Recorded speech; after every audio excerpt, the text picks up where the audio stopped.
Mi novia apoyó a mi hermano cuando exigió mi casa y negocio, pero no sabía mías bajo la manga.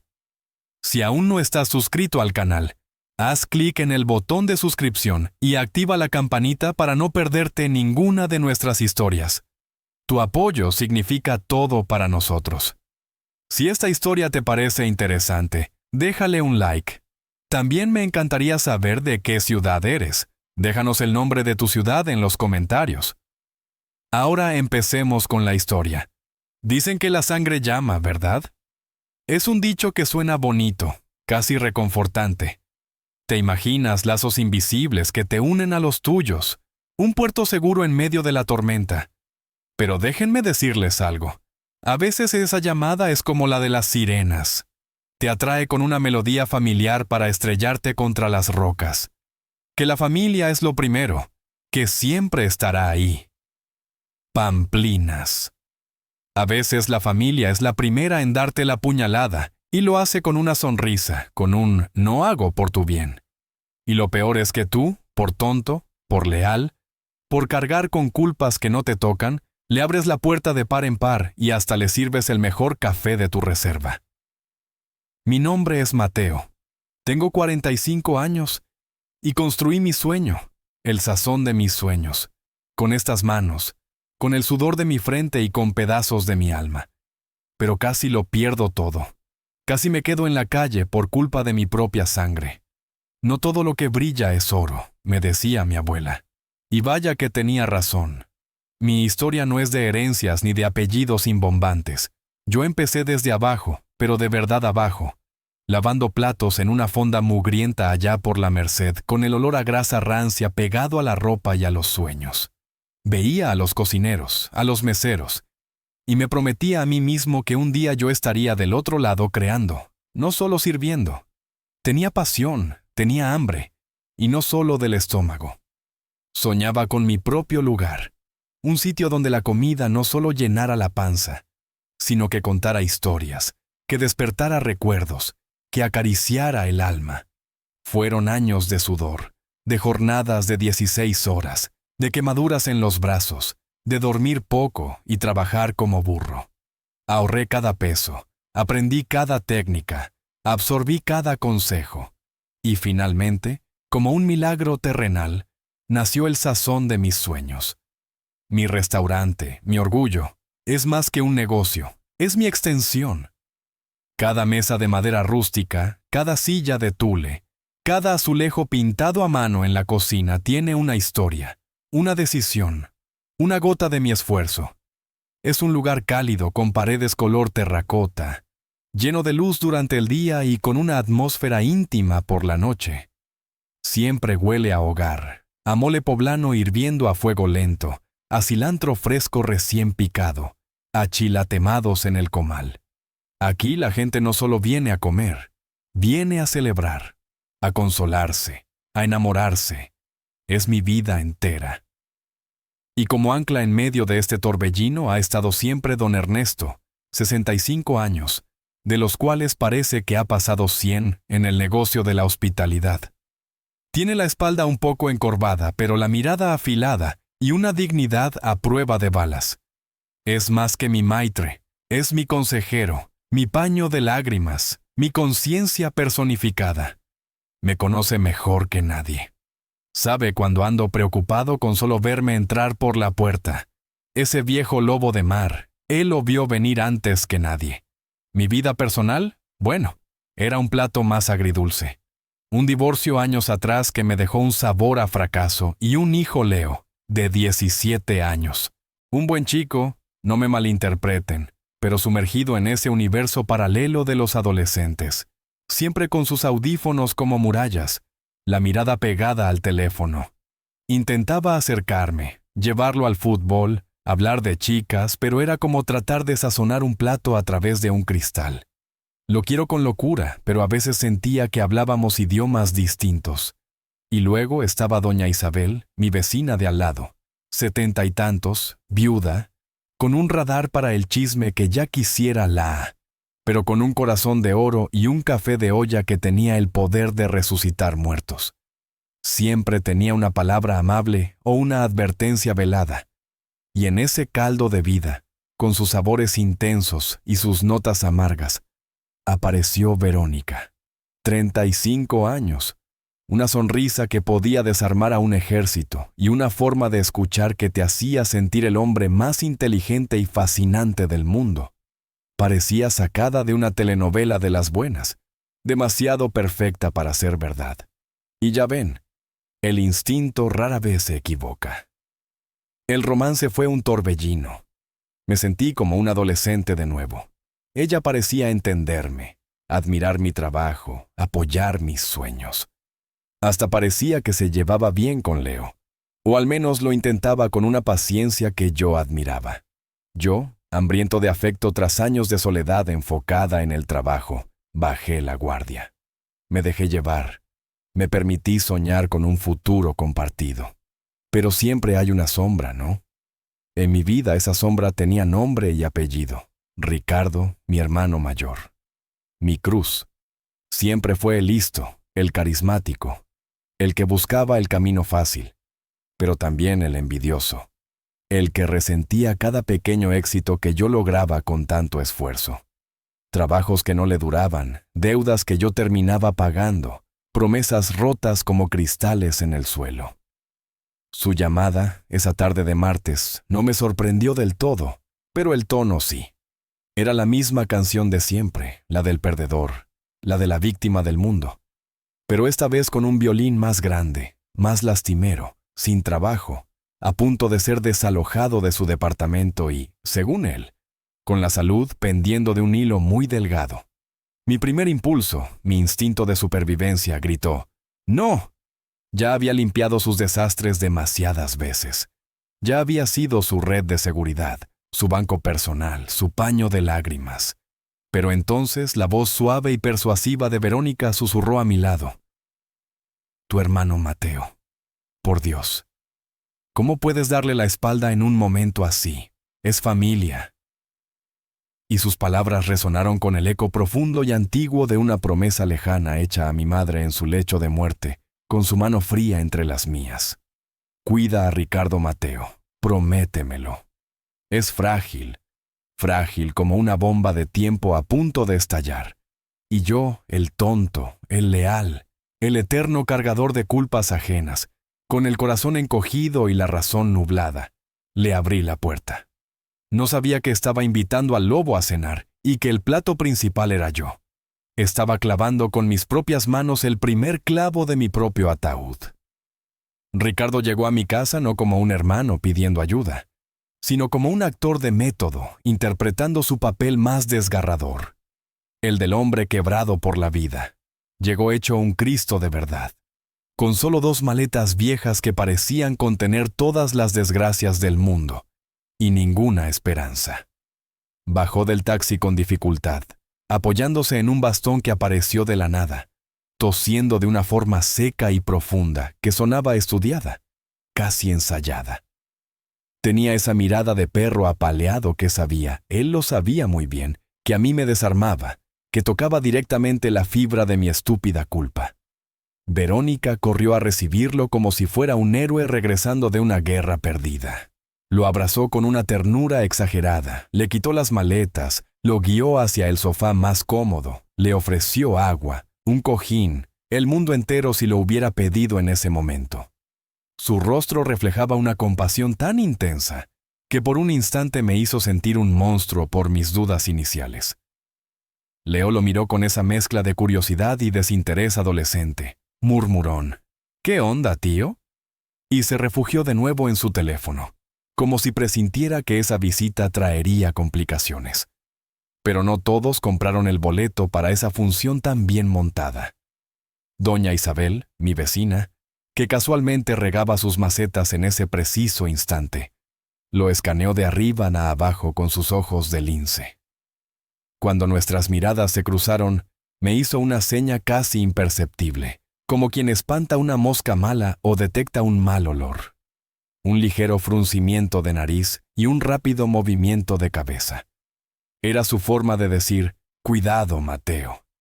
Y don Ernesto, cuando Ricardo, haciendo un gran esfuerzo, pasó por el restaurante a saludar y ver la maravilla que había construido su hermanito. Le dio la mano con la misma emoción con la que uno agarra un pescado muerto.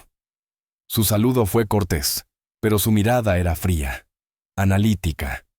Don Ernesto tiene un olfato especial para detectar a los aprovechados, y el de Ricardo al parecer apestaba a kilómetros.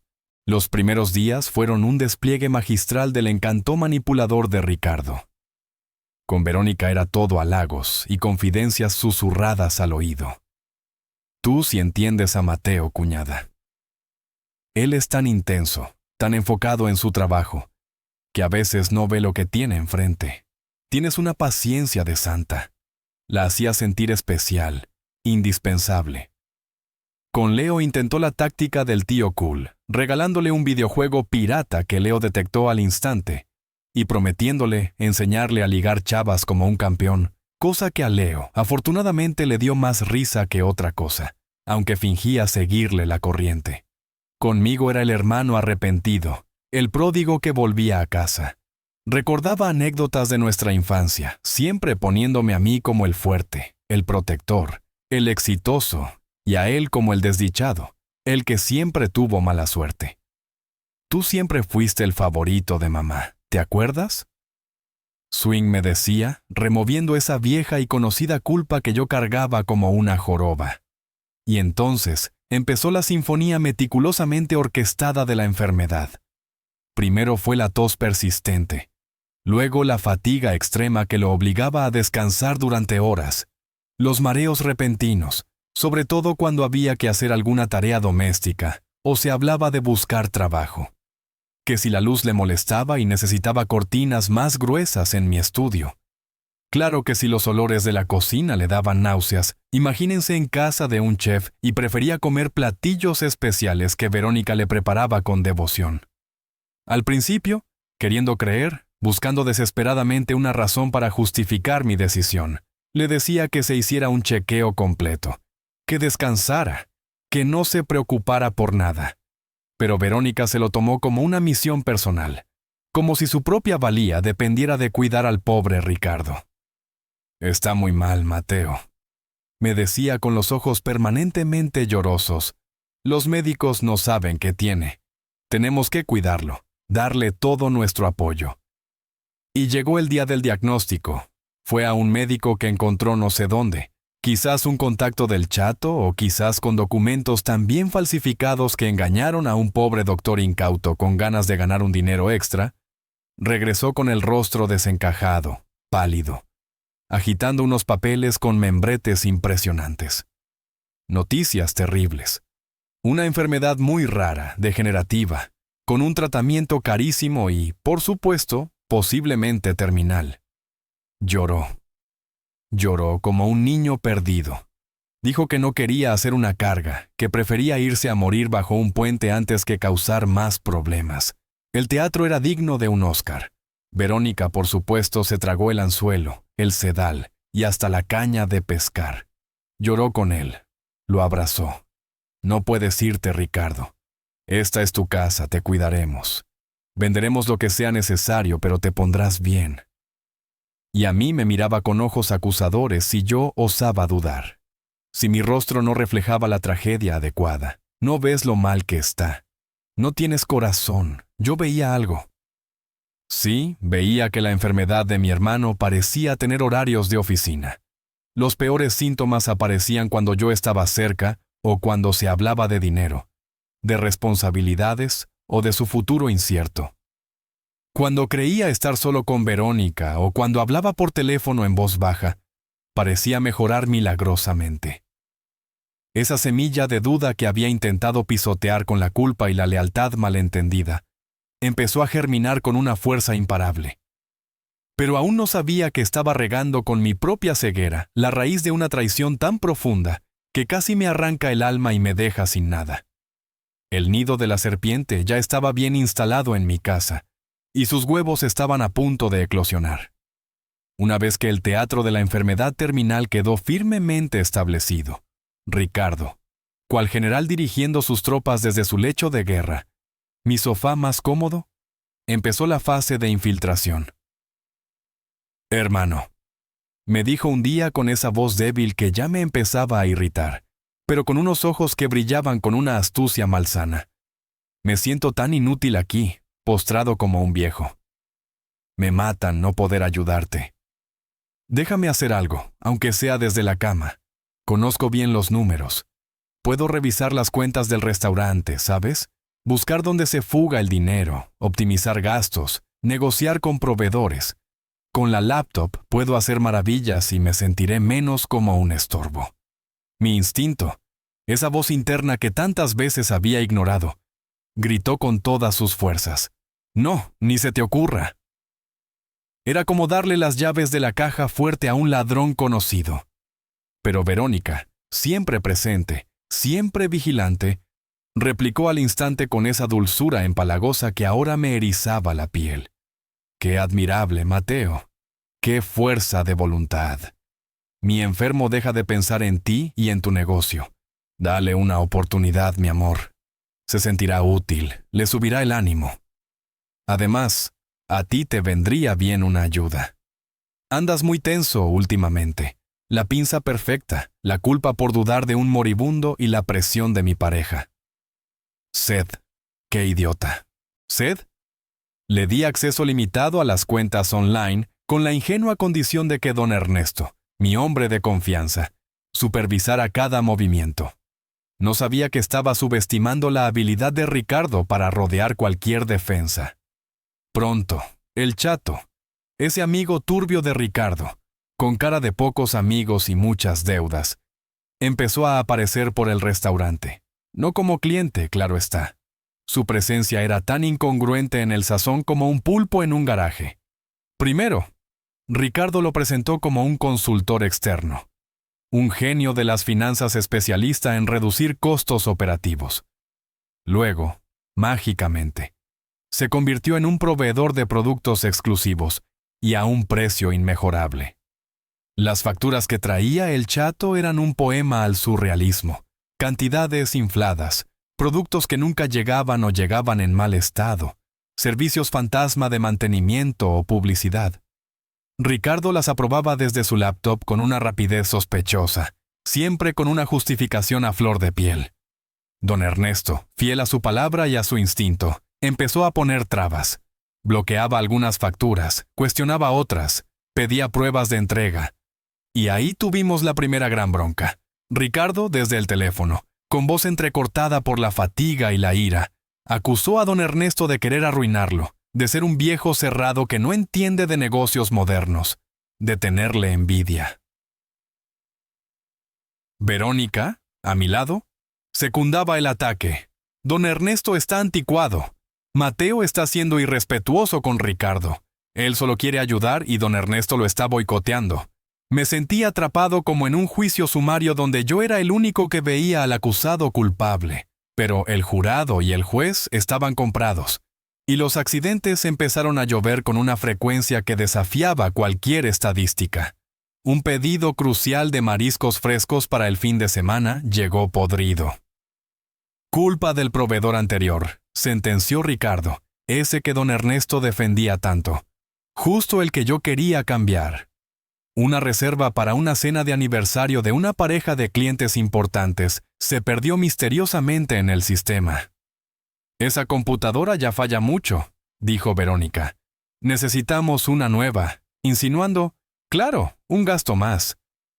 Pequeños fuegos en la cocina por descuidos del personal más nuevo, casualmente contratado por recomendación de Ricardo.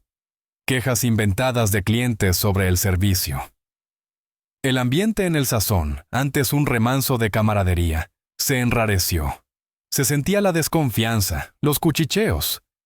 Ricardo, a través de Verónica, empezó a susurrar veneno a los oídos de los empleados. Mateo está bajo mucha presión, grita por todo. Don Ernesto ya no puede con el paquete, se le olvidan las cosas. La guerra psicológica se libraba en todos los frentes, las 24 horas del día. A Verónica le decía, no sé cómo aguantas, cuñada. Mateo nunca te valora lo suficiente, solo vive para su cocina. Mereces a alguien que te ponga en un pedestal. A Leo le soltaba, tu padre te quiere a su manera, pero vamos, Prefiere una vez un buen corte de carne que pasar una tarde contigo. Yo sí te entiendo. Quería aislarme, romper mis lazos, dejarme solo y vulnerable en medio del campo de batalla que él mismo estaba creando. Una noche, harto de sentirme un extraño en mi propio mundo, decidí poner una trampa simple, casi infantil. Dejé un fajo de billetes, una suma considerable de la caja chica del día anterior, olvidado en el cajón sin llave de la oficina. Sabiendo que Ricardo le pediría a Verónica buscar unos documentos ahí, porque a él le costaba mucho moverse. Al día siguiente, como era de esperar, el dinero no estaba.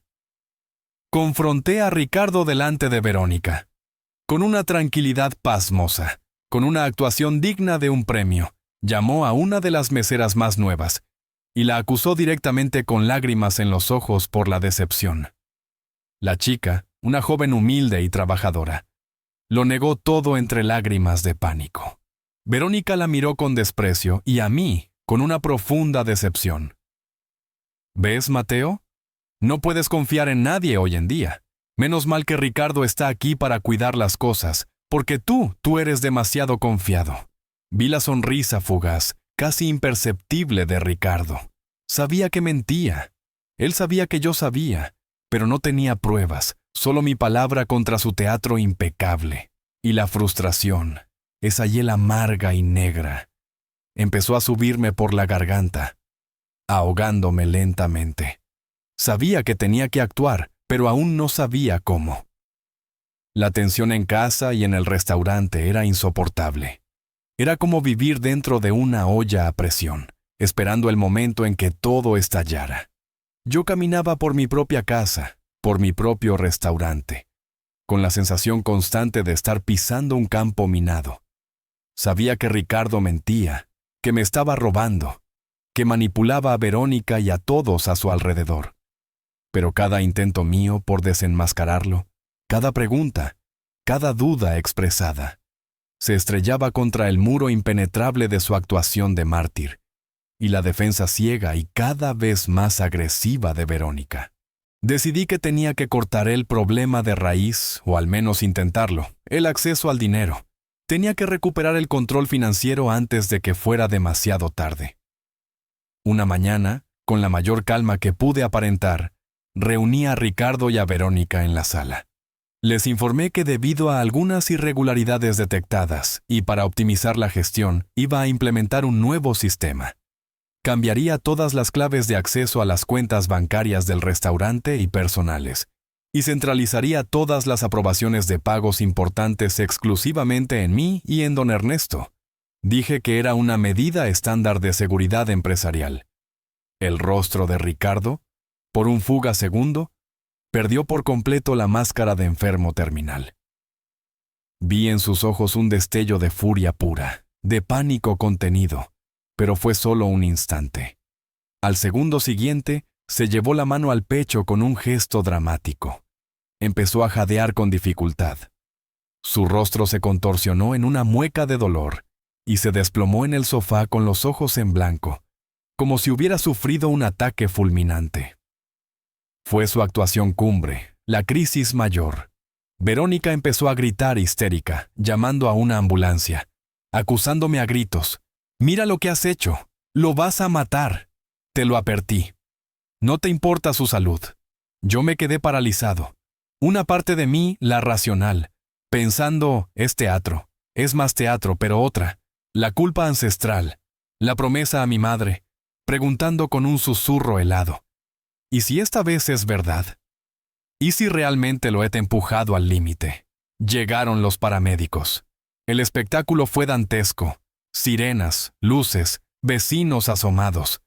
Lo estabilizaron o fingieron hacerlo y se lo llevaron. Verónica insistió en llevarlo a una clínica privada carísima. La mejor, por supuesto. Allí, una tal doctora Aguirre, una mujer de aspecto severo y mirada calculadora que parecía conocer demasiado bien a Ricardo, nos recibió con un pronóstico sombrío y un regaño velado hacia mí. El señor necesita cero estrés. Cero. Cualquier confrontación, cualquier preocupación, podría ser fatal. Su corazón está muy débil. Recomiendo control total de su entorno, reposo absoluto y evitarle cualquier disgusto o responsabilidad. Lo mejor sería que alguien de su confianza se hiciera cargo de todo. Era la receta médica perfecta para mi encarcelamiento definitivo. La justificación científica para el golpe de Estado. Verónica usó ese respaldo médico como un arma de destrucción masiva. Mateo, por favor. Me suplicó con lágrimas en los ojos, arrodillándose frente a mí en el pasillo de la clínica. No podemos arriesgarnos. Los doctores lo han dicho. Déjame manejar las finanzas, las decisiones importantes, al menos mientras él se recupera. Yo me aseguraré de que nada lo perturbe. Hazlo por él. Hazlo por nosotros, por la memoria de tu madre. Y yo, sintiéndome el peor ser humano del planeta, acorralado por la culpa, la presión y el miedo, por pequeño que fuera, a ser responsable de una tragedia. Cometí el error más grande de mi vida. Le firmé un poder notarial, un poder que, según ella y su abogado, un tipo igual de turbio que el Chato, era limitado y temporal solo para emergencias médicas y gestiones administrativas básicas. ¡Qué ingenuo! No sabía que le estaba entregando la llave maestra de mi reino, la pluma con la que firmarían mi sentencia. Y entonces, cuando creían que ya me tenían completamente sometido, llegó el golpe que casi me noquea, pero que paradójicamente fue lo que me hizo despertar. Un día, don Ernesto llegó a mi oficina, pálido como el papel, con el teléfono en la mano. Un viejo amigo suyo, un corredor de bienes raíces de confianza, le había llamado preocupado. Un tal Chato, actuando en nombre de Ricardo y Verónica, andaba ofreciendo en el mercado una participación minoritaria, pero muy rentable, en un restaurante de moda, el sazón de mis sueños. El dueño, según la historia del Chato, estaba muy enfermo, casi desahuciado, y su socia y futura heredera, Verónica por supuesto, buscaba inyección de capital para asegurar el futuro del negocio y del pobre enfermo. Estaban usando el poder que yo firmé, o quizás falsificando mi firma con maestría para vender mi sueño a mis espaldas, para robarme en mi propia cara. Sentí que el suelo se abría bajo mis pies, que el aire me faltaba. La rabia, una rabia pura y helada, barrió con toda la culpa y la duda. Esa noche no hubo sutilezas. Entré en la casa como un huracán. Los encontré en la sala, Ricardo descansando plácidamente, y Verónica revisando catálogos de viajes de lujo. Les aventé los papeles que don Ernesto había conseguido imprimir de la oferta de venta. ¿Qué demonios es esto? Zrenia. La voz rota por la rabia y la traición acumulada. Ricardo intentó la táctica de siempre, la negación, la crisis inminente. Pero Verónica, viéndose acorralada con la prueba en sus manos, mostró sus verdaderos colores, su rostro transformado por la avaricia y el desprecio. Se levantó, me plantó cara y me escupió las palabras más dolorosas, las que rompieron el último hilo de esperanza. ¿Y qué esperabas, Mateo? ¿Qué? Nos quedáramos a verte llorar mientras tu hermano se muere. Te la pasas trabajando obsesionado con tu mugre restaurante. Ricardo necesita seguridad. Yo necesito seguridad y merecemos disfrutar de la vida. Si tú no eres capaz de dárnosla, la buscaremos por otro lado. Estás paranoico. Tu egoísmo nos está matando. En ese instante, la venda cayó por completo. No era solo Ricardo, era ella también. Estaba solo contra ellos dos. Los eché con una fuerza que no sabía que tenía. Les grité que se largaran de mi vista, de mi casa, de mi vida. La guerra había sido declarada abiertamente, y aunque parecía que estaba perdiendo, supe en ese momento que lucharía hasta el final. Ya no tenía nada que perder. Esa noche, después de la explosión, la casa se sintió extrañamente silenciosa. Pero era un silencio cargado de tensión, como el que precede a un terremoto. Ricardo y Verónica se habían retirado a sus habitaciones, cegaramente planeando su siguiente movimiento. Pero yo ya no podía dormir bajo el mismo techo que ellos. Me fui al restaurante, a mi oficina, el único lugar donde aún sentía que tenía algo de control. Me senté en la oscuridad, en el sazón, el lugar que había sido mi mayor orgullo y que ahora se sentía como el escenario de mi peor pesadilla. Toqué fondo, me sentí solo, traicionado, humillado, al borde de perderlo todo. El eco de las palabras de Verónica retumbaba en mi cabeza, paranoico, egoísta. ¿Y si tenían razón? ¿Y si mi obsesión por el trabajo me había cegado? ¿Y si yo era el villano de mi propia historia? La soledad era un monstruo con 1000 tentáculos que me devoraba por dentro. Fue entonces cuando sonó mi teléfono. Era una llamada de un número desconocido, pero algo me dijo que contestara. Era doña Isabel. Su voz, normalmente alegre y chismosa, sonaba seria. Hijo, me dijo con su tono rasposo, pero extrañamente reconfortante. Perdona la hora, pero tengo un chismecito que a lo mejor te interesa. Y de los gordos. Tu hermanito, el que está tan malo que no puede ni con su alma, parece que tiene salidas nocturnas bastante animadas. Anoche, después de que te fuiste como alma que lleva lo vi. Salió muy derechito, sin bastón ni nada. Y se subió al coche de ese tipo con cara de malandrín. El Chato. Iban riendo a carcajadas como si hubieran ganado la lotería. A veces Mateo, él se viste de oveja enferma y hasta usa silla de ruedas. Abre bien los ojos, no seas menso que te quieren ver la cara. Sus palabras, directas y sin adornos, fueron como una bofetada de agua fría que me sacó del estupor. No estaba loco. Tenía razón. Mi instinto no me fallaba. Al día siguiente, mientras intentaba poner orden en mis pensamientos y en las finanzas, lo poco que aún podía controlar, Leo entró en mi oficina. Estaba pálido, con ojeras, pero con una determinación en la mirada que nunca le había visto.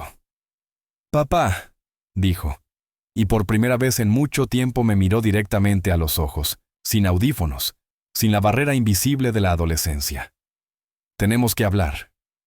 Anoche no pude dormir». Escuché ruidos, me asomé y vi al tío Ricardo hablando por teléfono en el jardín. No estaba enfermo, papá. Caminaba perfectamente. Estaba furioso. Hablaba con Verónica. Decían que tenían que acelerar el plan, que tú ya sospechabas demasiado. Hablaban de dinero, de asegurar el futuro, de cómo tú no ibas a ser un problema por mucho tiempo. Decían que con el poder y los documentos del doctor te podían incapacitar. Y encontré esto. Me mostró su teléfono. Con una habilidad que yo desconocía, había logrado entrar a la red Wi-Fi. Y usando algún programa, había interceptado y recuperado unos mensajes borrados de la tablet que Ricardo usaba, mensajes entre él y el Chato, hablando de facturas, de comisiones, de transferencias a cuentas ocultas, de cómo pelar al de Mateo y lo peor, un borrador de un documento legal preparado por un abogado desconocido que le daba a Verónica control casi total sobre mis bienes, alegando mi inestabilidad emocional y comportamiento errático, con una copia del diagnóstico de la doctora Aguirre adjunta. Mi hijo al que yo creía distante y desinteresado, me estaba dando las armas que necesitaba para luchar. Sentí una oleada de gratitud tan intensa que casi me ahoga y una profunda vergüenza por haber dudado de él, por no haber estado más presente. Lo abracé fuerte y justo entonces, como si el destino hubiera decidido que era el momento de reunir a mi ejército, entró don Ernesto. «Patrón», dijo con su seriedad habitual, pero con un brillo de combate en los ojos. «Perdone que entre así, pero es hora de dejar de jugar a la defensiva. Yo sabía que este alacrán iba a picar tarde o temprano. Guardé esto por si acaso, por si usted no me creía». Abrió su viejo maletín de cuero y sacó una carpeta gruesa. Contenía copias de cada factura fraudulenta, cada registro de inventario falseado, cada pedido fantasma. Tenía un registro meticuloso escrito a mano con su caligrafía impecable de cada visita del Chato, de cada movimiento sospechoso, de cada conversación escuchada a medias. Hice donde el Chato lava el dinero que le saca a Ricardo. Es un pequeño bar en la Doctores, y tengo un contacto dentro, añadió con una media sonrisa. Ya no estaba solo. Tenía a doña Isabel, mis ojos en la calle. Tenía a Leo, mi espía tecnológico, y tenía a don Ernesto, mi general de campo, Mi guardián de la retaguardia. Llamé de inmediato al licenciado Morales. Nos reunimos esa misma tarde en un café discreto, lejos del restaurante. Puse todas las cartas sobre la mesa, las observaciones de doña Isabel, los mensajes de Leo, los documentos de don Ernesto, mi propia historia. Morales escuchó, asintió, revisó cada papel y al final, una sonrisa zorruna, casi depredadora, se dibujó en su rostro. «Señores», dijo frotándose las manos con anticipación, «esto no es solo un caso, es una obra maestra de la estafa. Tenemos un caso de libro, pero no podemos actuar a lo loco. A los alacranes se les pisa fuerte, pero primero hay que hacer que salgan completamente de su escondite, que se sientan seguros. Hay que hacer que se confíen, y luego les damos el golpe de gracia, un golpe que no olviden jamás. El plan era arriesgado, audaz, casi teatral, pero era brillante. Siguiendo el consejo de Morales, esa noche volví a casa. Con mi mejor voz de hombre derrotado me disculpé con Ricardo y Verónica. Les dije que el estrés me había superado, que había sido injusto, que había hablado con mi terapeuta y que entendía que debía cooperar. Les dije que estaba dispuesto a firmar lo que fuera necesario por la paz familiar y por la salud de Ricardo. Vi el triunfo apenas disimulado en sus miradas, la forma en que intercambiaron una sonrisa cómplice creyendo que yo no los veía. Habían mordido el anzuelo. La trampa estaba puesta. Solo faltaba esperar el momento adecuado para cerrarla, y esa espera iba a ser la más difícil, pero también la más dulce, porque sabía que el final estaba cerca y sería yo quien lo escribiera. La calma que siguió a mi supuesta rendición era más tensa que la cuerda de un violín. Era una calma artificial, precaria, como la que precede a las peores tormentas.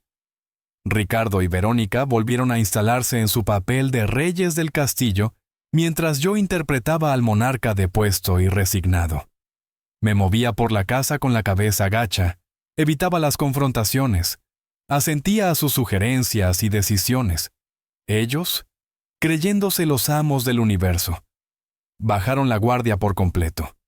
Y esa arrogancia, esa confianza ciega en su propia astucia y en mi supuesta estupidez, sería su perdición. Era hora de tejer la red con paciencia, de reunir las pruebas definitivas, las que no dejaran lugar a ninguna duda, a ninguna escapatoria. Leo fue mi arma secreta, mi agente 007 personal. Con la excusa de necesitar mejorar la señal de Wi-Fi en toda la casa para sus clases online y sus videojuegos, logró instalar una cámara miniatura casi invisible. En el estudio que Ricardo había convertido en su centro de operaciones y convalecencia. Fue un momento de alta tensión. Ricardo, recostado en el sofá, lo miraba con suspicacia mientras Leo trasteaba cerca de la televisión. «¿Qué tanto haces ahí, chamaco?», le preguntó con voz agria.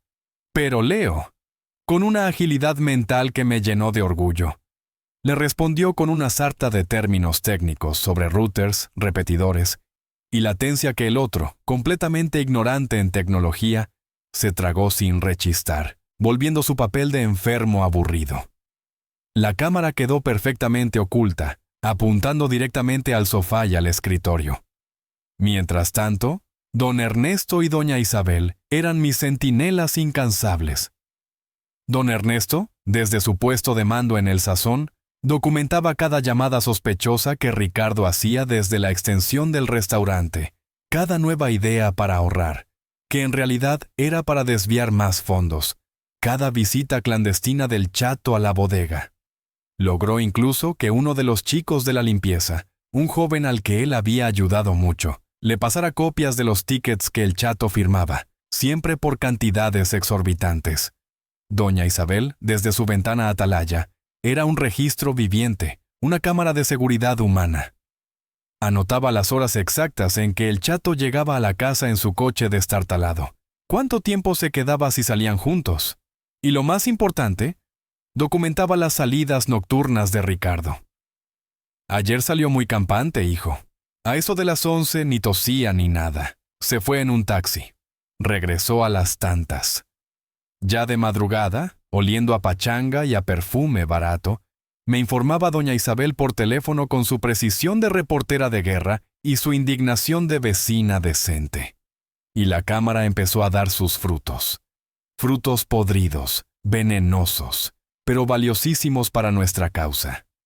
Creyéndose impunes, Ricardo y Verónica dejaron caer todas sus máscaras cuando pensaban que nadie los veía ni los oía.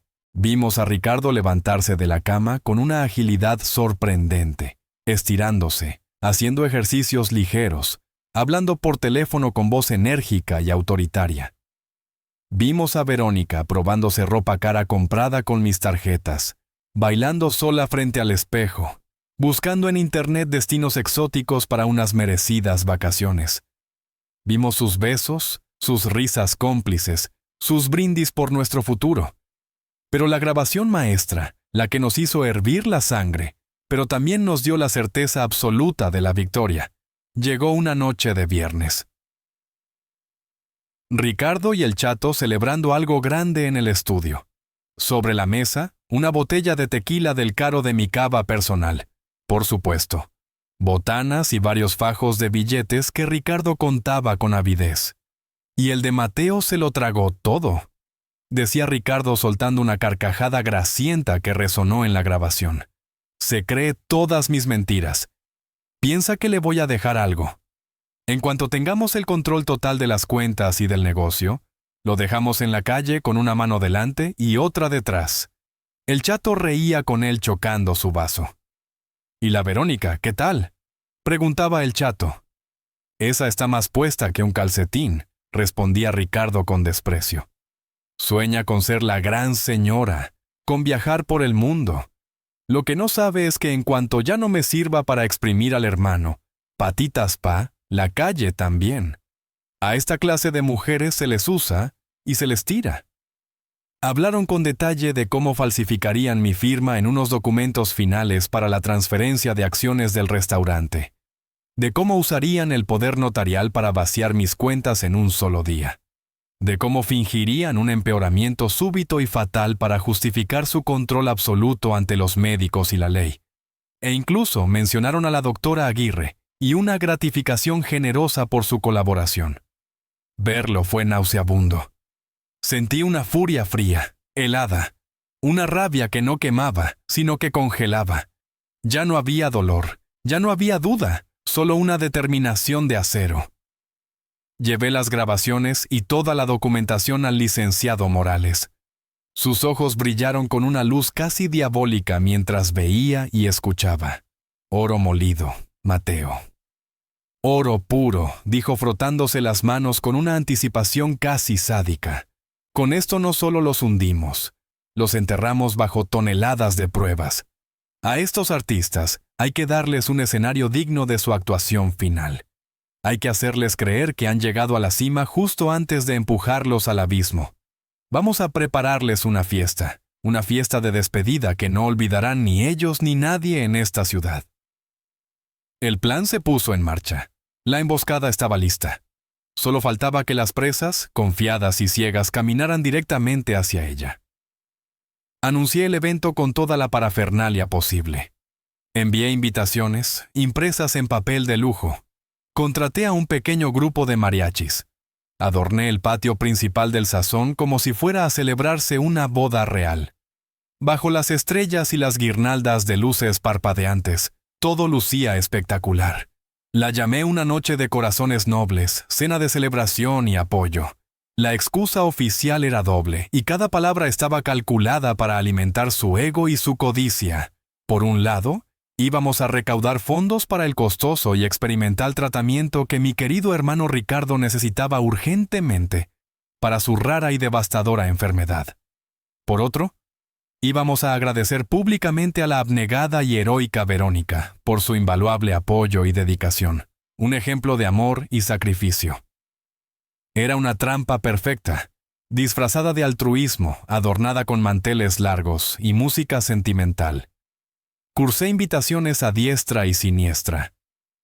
Amigos, los pocos que no se habían alejado por las manipulaciones y a quienes había puesto discretamente al tanto, familiares lejanos, esos que solo aparecen en bodas y funerales, perfectos para hacer bulto y esparcir el chisme después, clientes leales para que vieran la verdad de cerca, proveedores, especialmente aquellos a los que Ricardo había intentado estafar. E incluso contacté a un par de columnistas de sociales y a un canal de televisión local. A estos últimos les vendí la idea de una emotiva historia de amor fraterno y lucha contra la adversidad, una de esas notas humanas que tanto gustan. Quería testigos, muchos testigos. Quería que su caída fuera tan pública como su arrogancia. La noche del evento, el restaurante bullía de gente. El aire estaba cargado de expectación, aunque la mayoría no sabía exactamente qué esperar. Ricardo llegó como la estrella indiscutible de la noche, empujado en una silla de ruedas último modelo, cegaramente pagada con mi dinero, con un ridículo tanque de oxígeno vacío. Lo sabía perfectamente. A su lado y una expresión de mártir a punto de ser canonizado. Saludaba con una mano débil. Sonreía con beatitud. Verónica, a su lado, resplandecía como una supernova. Llevaba un vestido carísimo, rojo pasión, joyas ostentosas que yo reconocí como compradas con mis tarjetas, y saludaba a todos con la sonrisa de quien se sabe ganadora, disfrutando de ser el centro de todas las miradas compasivas y admiradoras.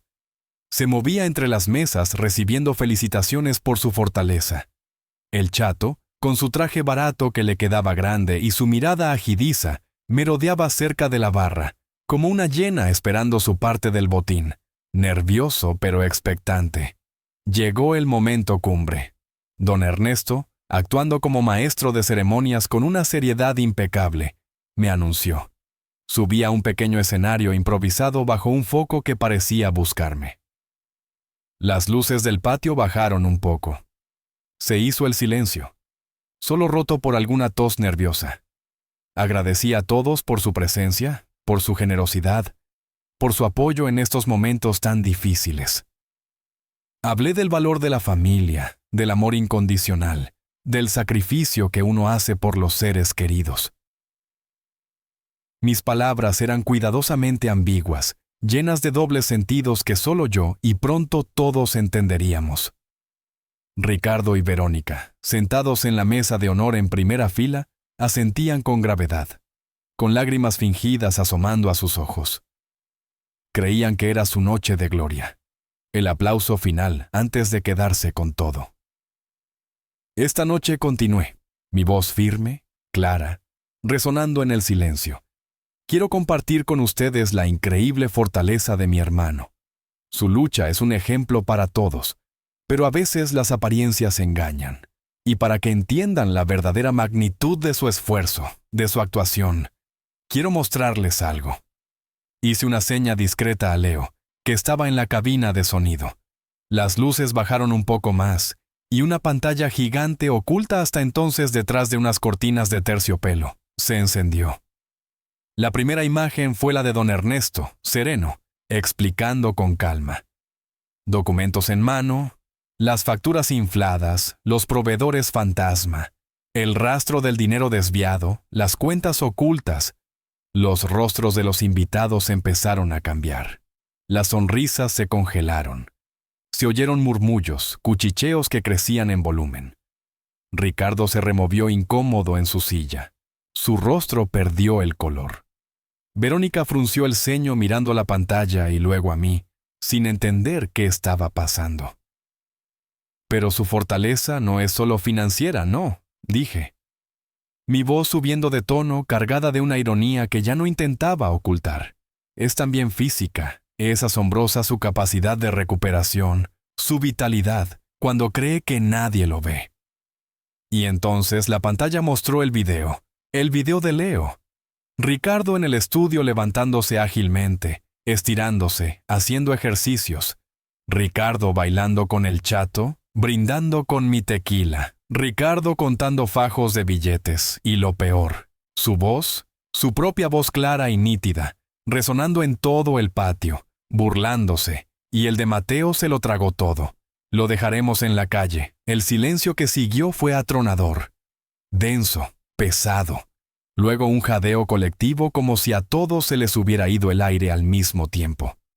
Los murmullos se convirtieron en exclamaciones de incredulidad, de sorpresa y finalmente de rabia.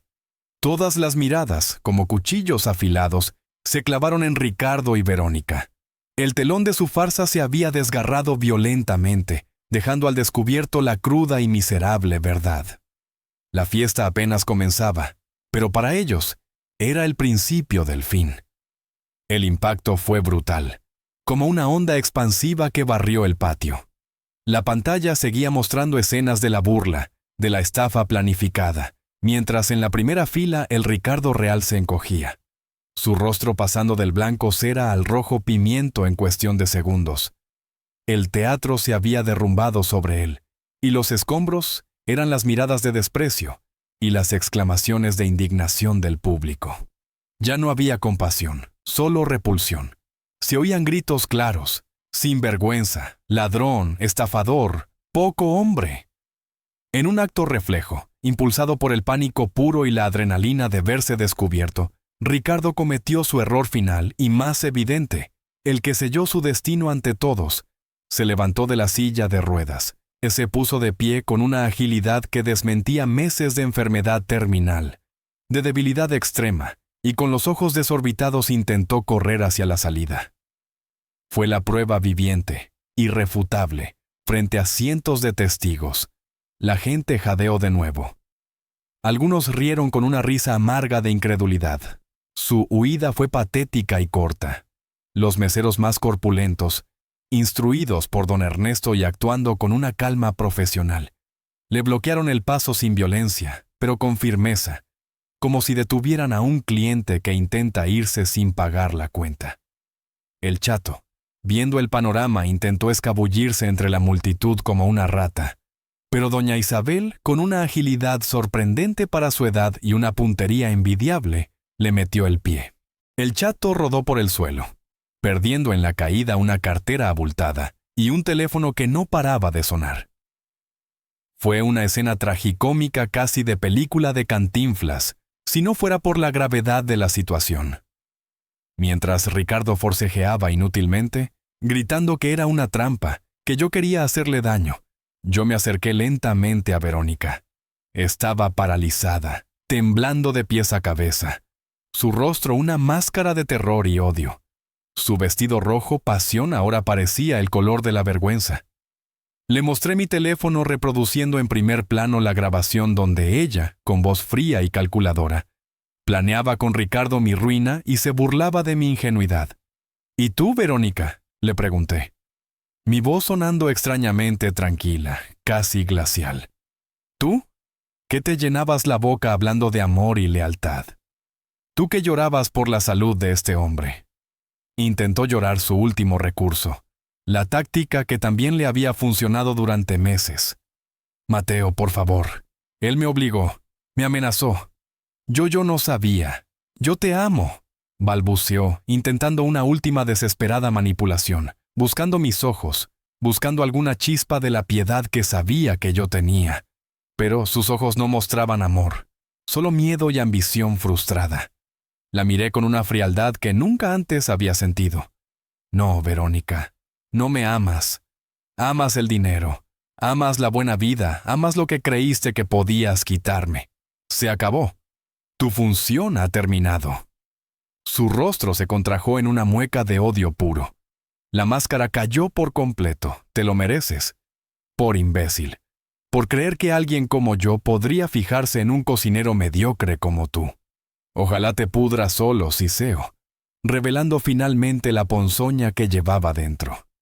En ese momento preciso, como si estuviera esperando su entrada triunfal, el licenciado Morales subió al escenario, tomó el micrófono y con la calma de un torero ante un toro ya vencido y exhausto, empezó a hablar.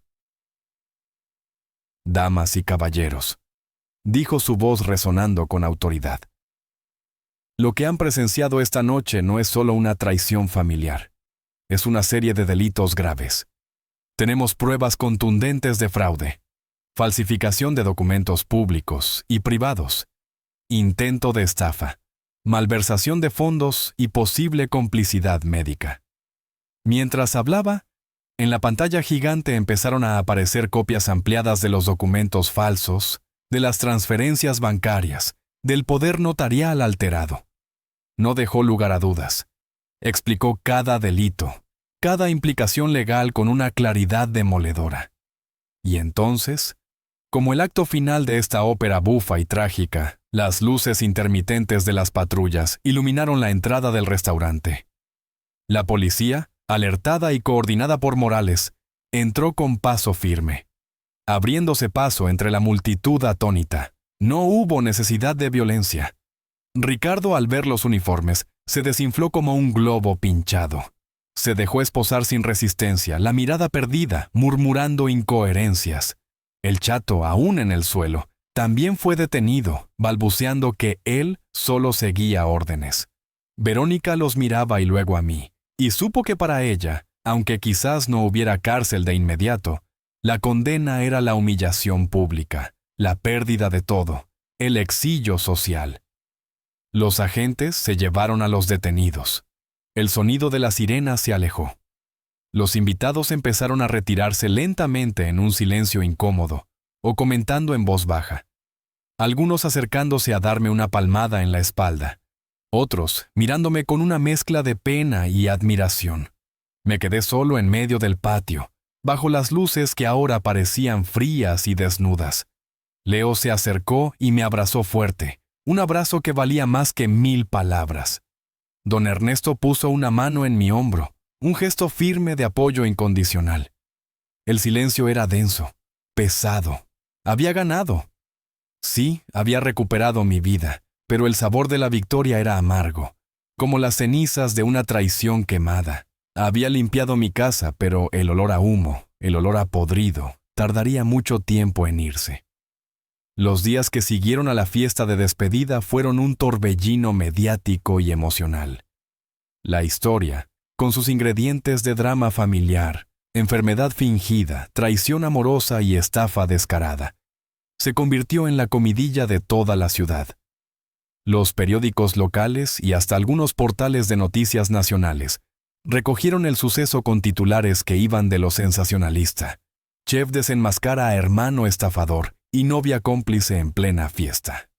A lo tragicómico, el enfermo terminal que bailaba tequila y contaba billetes falsos.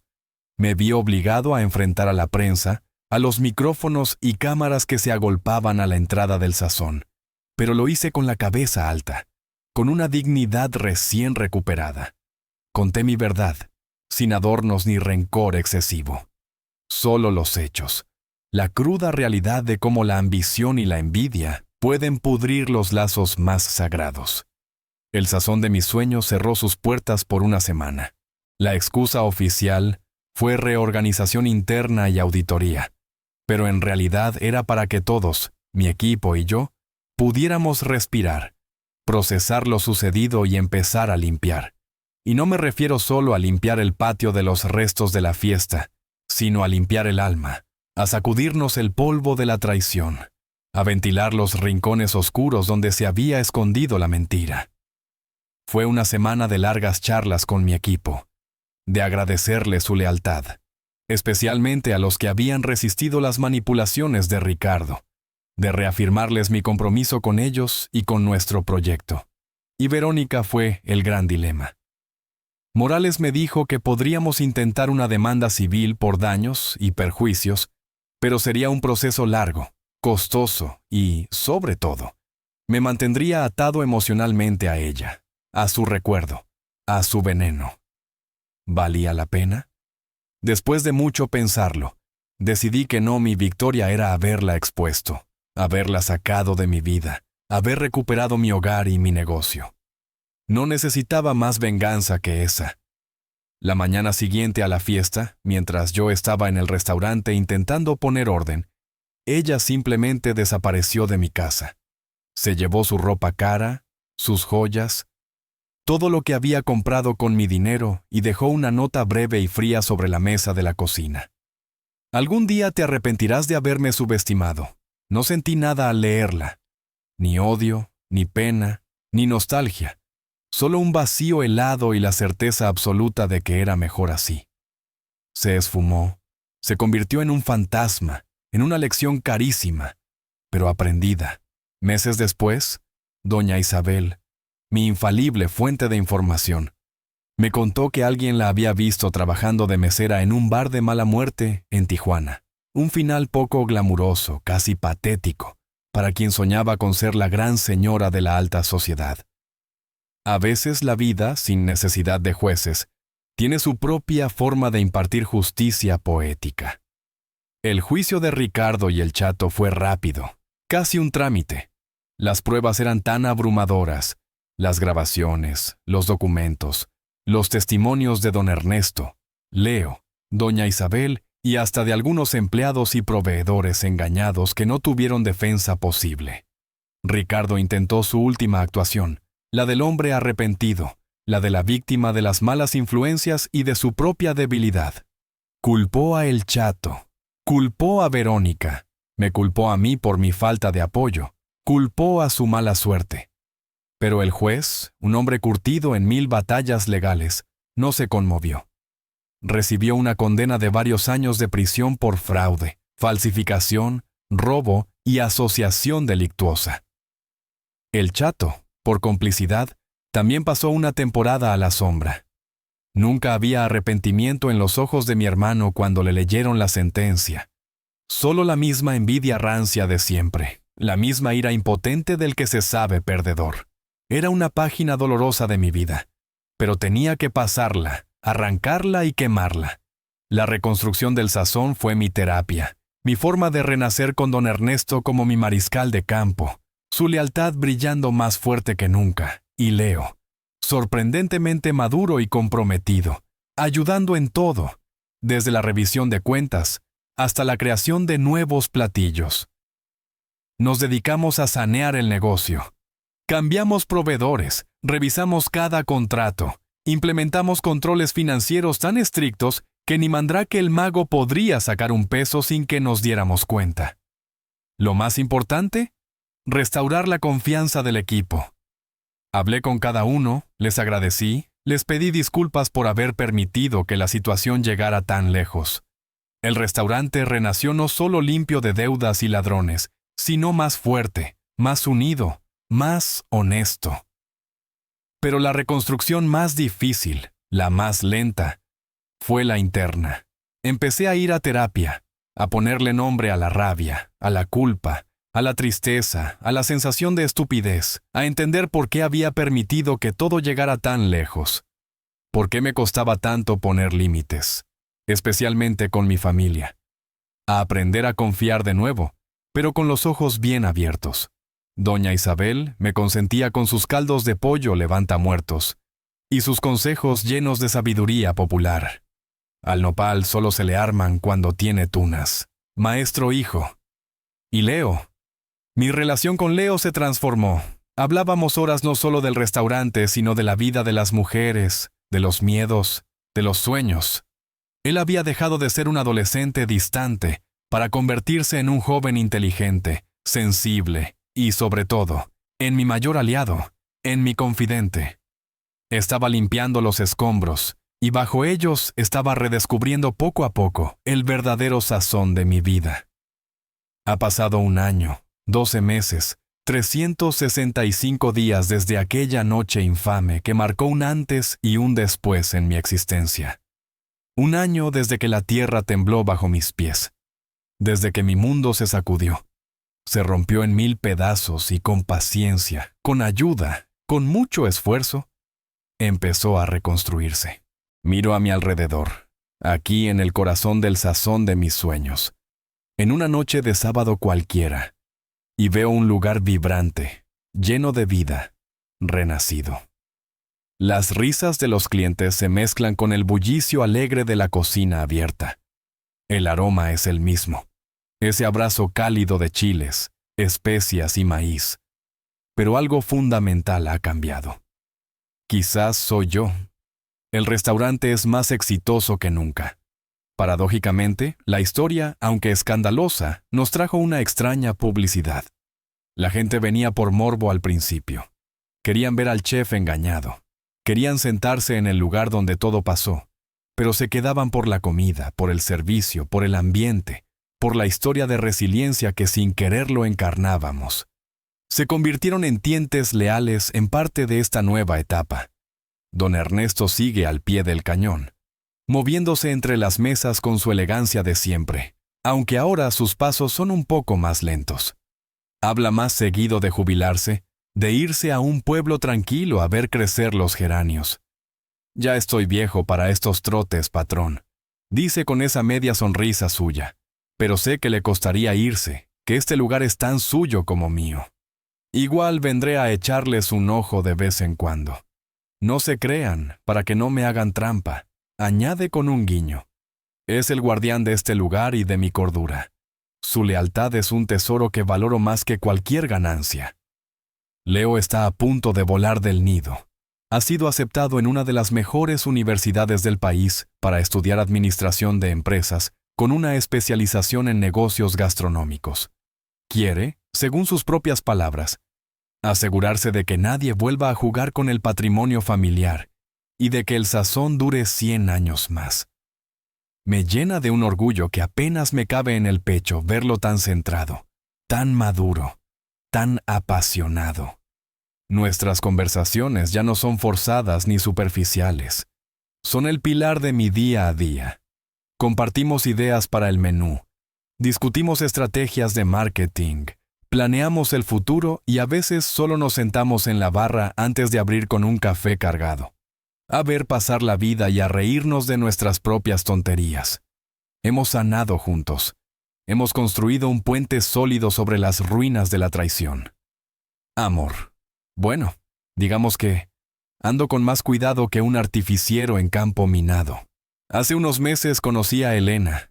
Es historiadora de arte, tiene una risa contagiosa que ilumina cualquier habitación y una mirada inteligente y tranquila que no juzga, que simplemente observa y comprende. Salimos, vamos a museos, a conciertos o simplemente paseamos por Coyoacán. Hablamos de libros, de películas, de la vida, pero voy despacio, muy despacio. Las cicatrices de la traición son profundas y he aprendido que la confianza es un ingrediente delicado que debe añadirse poco a poco, con paciencia, con observación, sin prisas. Elena parece entenderlo. No presiona, no exige, solo está. Y eso por ahora es más que suficiente. Es un bálsamo. Doña Isabel sigue siendo mi vigía, mi proveedora oficial de café de olla y de sabiduría popular. A veces me siento en su patio florido y le cuento mis cosas. Ella escucha, asiente con su cabeza blanca y siempre tiene la frase precisa, el refrán adecuado. No hay mal que por bien no venga. Hijo, a usted le quitaron la maleza para que pudiera crecer fuerte. Y tiene razón. Hace poco ocurrió algo que sentí como el cierre definitivo de un ciclo. Una tarde, en la calma que precede al torbellino del servicio nocturno, llamé a Leo a la cocina. Don Ernesto nos observaba desde la puerta con una sonrisa cómplice y emocionada. Abrí mi viejo recetario, ese cuaderno ajado y manchado que guardo bajo llave como si fuera un tesoro, y busqué la página del mole de mi abuela. El plato estrella del restaurante, la receta secreta, la que nunca había compartido con nadie, ni siquiera con mis chefs de más confianza. Mira, hijo, le dije mi voz un poco quebrada por la emoción. Esto no es solo comida, es nuestra historia, son nuestras raíces, es el sabor de la lucha y del amor de quienes nos precedieron. Es tiempo de que tú también la conozcas, de que aprendas a cuidarla.